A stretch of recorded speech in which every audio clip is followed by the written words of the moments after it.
In this video, we restored 1970 and 1974 VW Beetle, which they used to call them bug. Enjoy the video. This video is a tribute to my brother who passed away on December 19, 2018.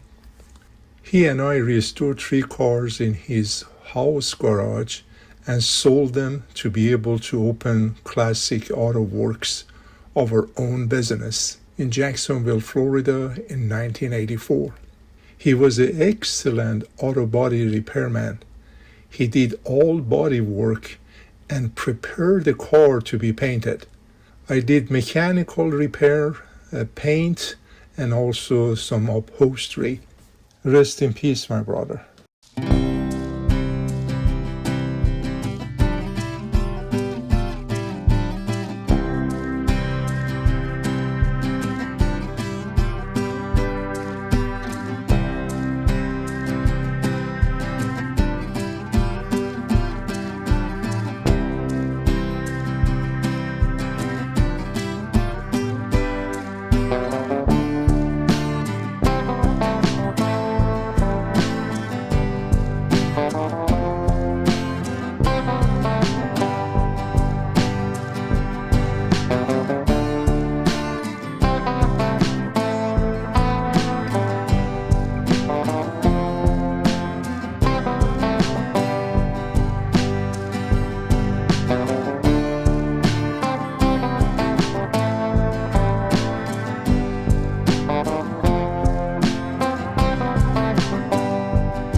If you're interested to see more videos like this, feel free to subscribe to my channel and you will be notified when a new video being uploaded.